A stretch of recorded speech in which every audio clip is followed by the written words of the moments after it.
Изградба на 3 нови крстосници во форма на кружни текови беа предлог идејните решенија кои беа разгледани и позитивно оценети на денешниот редовен состанок на Комисијата за урбанизам што се одржа во општина Кочани. Станува збор за капитален проект кој чини многу, но и како е неопходен за подигнување на сообраќајната култура во градот, како и безбедноста во сообраќајот.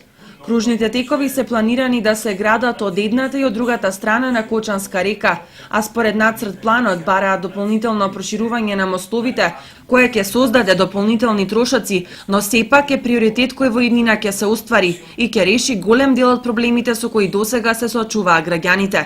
Таквите точки ние како урбанисти ги точно знаеме, малку по-важни или по-блиски до центарот е точката на вкрстување кај зградата на војниот одсек, кај што се вкрстуваат булеварот Никола Карев кој доаѓа од југ од Кочанско поле и булеварот Теодосија Паунов нормално спротиставен на него.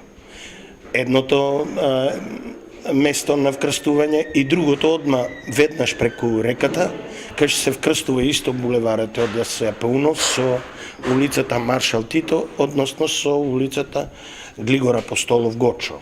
Нанатаму по тој правец движејќи се по правецот на булеварот Теодосија Паунов, доаѓаме на исто така клучни две точки на вкрстување, кај што се вкрстуваат улицата Киро Кикенски кај Агенцијата за вработување од една страна и булеварот, всушност една артерија на Кочанскиот сообраќај, тоа е булеварот Теодосија Паунов од исток кога се влегува до негде потоа се трансформира во булевар Димитар Влахов, кај што од Теодосија Паунов булеварот во Димитар Влахов и продолжува на излезот од Кочани.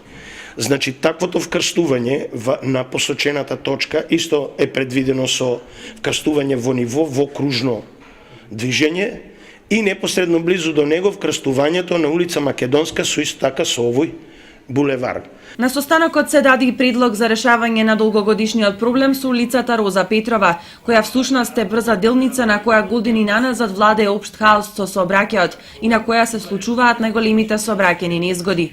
На истата во иднина е предвидена изградба на кружен тек. Од секторот за урбанизам додаваат дека кружните текови се единственото решение за подобра сообраќајна култура. Ако се земе предвид искуството од неодамна со првиот пуштен во употреба кај полициската станица, кој воведе ред во овој дел од градот. Но тој ќе се гради само тогаш кога локациите ќе дозволуваат една таква градба. Во случајот со Роза Петрова, градењето крстосница е доста деликатно прашање, кое во иднина ќе биде детално разгледано, велат од општината.